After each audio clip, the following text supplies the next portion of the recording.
শুভ সকাল সবাইকে। সবাই খুব ভালো আছো, আমিও ভালো আছি। প্রতিদিনের মতো আজকেও পুজো ঘর থেকে ব্লগটা শুরু করে দিলাম, আর আশা করি আজকে ব্লগটা তোমাদের ভালো লাগতে পারে।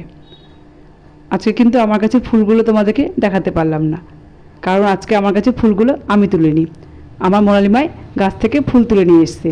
আর শুধু ফুল তুলে আনিনি, পুজোটাও কিন্তু আজকে আমার মোনালিমাই করবে।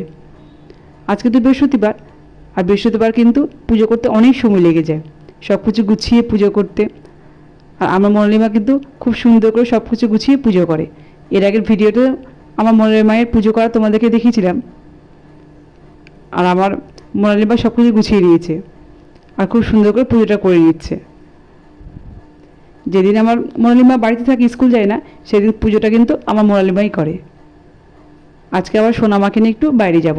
কোথায় যাব সেই গল্পটা তোমাদের করব।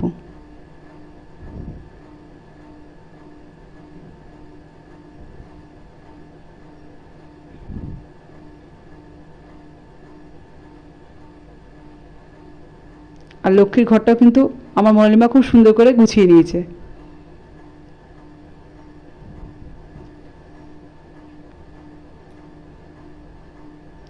আর ঠাকুরগুলো কিন্তু ফুল দিয়ে খুব সুন্দর করে আমার মোনালিমা সাজিয়েছে।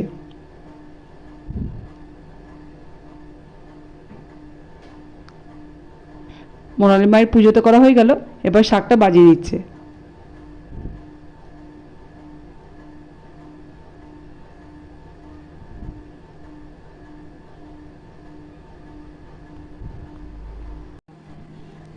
মোনালিমায় তো পুজো করা হয়ে গেল, আর চলে এলাম রান্নাঘরে। আজকে কিন্তু আমি অনেকক্ষণ আগেই রান্নাঘরে ঢুকে পড়েছি, আর রান্নাঘরে ঢুকে চা করে খেয়ে নিয়েছি। তারপরে আমার সোনামায়ের জন্য সব সবজি দিয়ে খিচুড়ি করে নিয়েছি। আর রান্নাঘরে ঢুকে তো আমার প্রথম কাজ রান্না করার আগে আমার সোনামায়ের জন্য খিচুড়ি করা, সেটাও আমি করে নিয়েছি। সজনের শাক, আলু পটলের তরকারি, ভাত, এগুলো কিন্তু আমার রান্না করা হয়ে গেছে। সোনামার খিচুড়ি এগুলো কিন্তু হয়ে গেছে। আর এখন সর্ষে পোস্ত দিয়ে ইলিশ মাছের সর্ষে বাটাটা করে নিচ্ছি। আর আজকে এত তাড়াতাড়ি করে কাজগুলো করে নিচ্ছি, সব কিছু কিন্তু আর তোমাদেরকে দেখাতে পারছি না। তোমাদেরকে তো গল্প করলাম যে সোনামাকে নিয়ে আজকে একটু বাইরে যাব। আসলে আজকে সোনামার ভ্যাকসিন আছে, সোনামাকে ভ্যাকসিনতে নিয়ে যাব, সেই জন্য না কাজগুলো খুব তাড়াতাড়ি করে নিচ্ছি। আর এই যে ভ্যাকসিন দিতে যাওয়ার দিন আমাকে মিথ্যা কথা বলে ভ্যাকসিনতে নিয়ে যেতে হয়, কারণ আমার সোনামা এখন সব কিছু বুঝতে শিখে গেছে।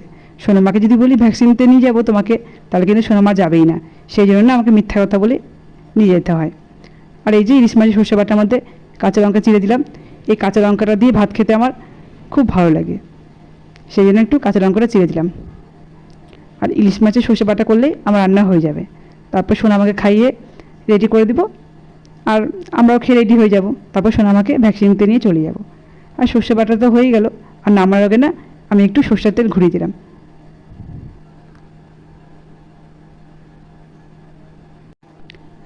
রান্না তো আমার করা হয়ে গেল। আর কী কী রান্না করলাম তোমরা তো দেখলে, ইলিশ মাছের সর্ষে বাটা, আর এই যে লঙ্কাটা নিয়ে নিয়েছি, তোমাকে তো বললাম এই লঙ্কাটা দিয়ে ভাত মাখিয়ে খেতে আমার খুব ভালো লাগে। আলু পটলের তরকারি, সজনের শাক, আর এই যে একটু লেবু কেটে নিয়েছি, এটা দিয়ে এখন ভাত খেয়ে নিব। আর সজনের শাক, আলু পটলের তরকারিটা তো আমি আগেই করে নিয়েছি, তোমাদেরকে তো বললাম। ভাত খেয়ে তারপর রেডি হয়ে সোনামাকে ভ্যাকসিন নিতে নিয়ে চলে যাব। তো চলো এখন আর কথা বলবো না, আর পরে তোমাদের সঙ্গে কথা বলবো। তোমাদেরকে তো বললাম যে সোনামাকে ভ্যাকসিন নিতে নিয়ে যাব, আমি কিন্তু চলে এসেছি। আর সোনামার ভ্যাকসিন দেওয়া হয়ে গেছে। আসার সময় আর ভিডিও করতে পারিনি, যা গরম পড়েছে। সোনামাকে কিন্তু আমি বলেছিলাম যে সোনামা, ভ্যাকসিন দেওয়ার সময় তুমি বেশি কান্না করবে না, তাহলে তোমাকে আমি চকলেট দেব। আর সোনামা কিন্তু আজকে বেশি কান্না করেনি, আর আমি সোনামাকে চকলেটটা দিয়েছি। সোনামা চকলেটটা নিয়ে চুপ করে বসে আছে পাপার কাছে, আর দেখছে সব বাচ্চারা কান্না করছে। সোনামায়ের তো ভ্যাকসিন দেওয়া হয়ে গেল, আর এখন আমরা বাড়ি চলে যাব। এমনিতে বেরোনো হয় না বাইরে বেশি, সেই জন্য ভাবলাম যখন বাইরে বেরোনো হয়েছে তো ফলের দোকানে চলে এলাম, যে ফল কিনে তারপর বাড়ি যাব। আমার দুই মা, মোনালিমা, সোনামা, দুজনেই কিন্তু মৌসুমি লেবু খেতে খুব ভালোবাসে। আর দেখলাম মৌসুমি লেবু শেষ হয়ে গেছে, তো মৌসুমি লেবুটা নিব। শুধু মৌসুমি লেবু নেবো না, একটু ডাব নিব। এই গরমে ফল না খেলে কিন্তু হবেই না, ফল খেতেই হবে। সোনামাকে অনেকক্ষণ হলো বাড়িতে নিয়ে চলে এসেছি। এসে কিন্তু আর আমি ভিডিও করতে পারিনি। এর আগের মাসে সোনামাকে যখন ভ্যাকসিন দিয়েছিলাম, বাড়িতে আসার পর সোনামাকে ঘুম পাড়ায়নি। সোনামা লাফালাফি খেলাধুলা করছিল, কিছুক্ষণ পরে কিন্তু সোনামার পা ব্যথা শুরু হয়ে গেছিলো। সেই জন্য এবার ভ্যাকসিন দিয়ে নিয়ে এসে আমি আর সেই ভুলটা করিনি, তাড়াতাড়ি করে সোনামাকে ঘুম পাড়িয়ে দিয়েছি। তারপরে আমি চলে গেছিলাম পাশেই কাকিমার বাড়িতে পুজো ছিল, পুজোর প্রসাদ আনতে। আর এই দেখো প্রসাদ নিয়ে এলাম, আর এখন প্রসাদগুলো খেয়ে নিব। দুপুরের পর আবার বিকেলে চলে এলাম তোমাদের সঙ্গে কথা বলতে। আমাদের বাড়ির পাশে রাধা গোবিন্দের মন্দির আছে, আর সন্ধেবেলা করে না খুব সুন্দর আরতি হয়, কীর্তন হয়, কিন্তু আমার আসা হয় না। তো আজকে ভাবলাম একটু যাব। শোনা আমার পাপা ডিউটি থেকে তাড়াতাড়ি চলে এসছে, আর সেই জন্য চলে এলাম। আর মন্দিরে আসলে না মনটা বেশ শান্তি হয়ে যায়। এই একমাত্র জায়গা যেখানে আসলে মনটা একদম শান্তি পাওয়া যায়। সেই জন্য চলে এলাম। সোনামা, আমি, সোনামার পাপা সবাই মিলে চলে এসেছি। মোনালিমাকে নিয়ে আসিনি, মোনালিমা টিউশন আছে, মোনালিমা পড়াশোনা করছে বাড়িতে। মন্দিরে এসে তোমাদের দেখলে, আর তোমাদেরকে তো বললাম যে একটু আরতি শুরু হয়ে যাবে, আর এই দেখো আরতি শুরু হয়ে গেছে।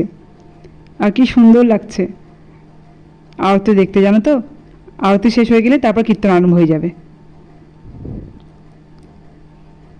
আমার তো খুবই ভালো লাগে সন্ধেবেলায় এরকম মন্দিরে এসে আরতি দেখতে। সত্যি এই একমাত্র জায়গা আছে যেখানে আসলে কিন্তু একদম শান্তি পাওয়া যায়। তোমাদেরকে তো আমার আসল কথাটাই বলা হয়নি। এতক্ষণ ধৈর্য ধরে যারা আমার ভিডিওটা দেখলে, এখনও আমার ভিডিওটাতে লাইক দাওনি, প্লিজ আমার ভিডিওটাতে লাইক করে দিও। আর অনেক নতুন বন্ধু আমার পরিবারে এসো, প্লিজ আমার চ্যানেলটিকে সাবস্ক্রাইব করে দিয়ে আমার পাশে থেকে যেতে পারো। আমিও ঠিক সময় মতো তোমার কাছে চলে যাব। সবাই ভালো থেকো, সুস্থ থেকো। তোমার সঙ্গে দেখা হবে নতুন একটা ভিডিওতে। সবাইকে টাটা।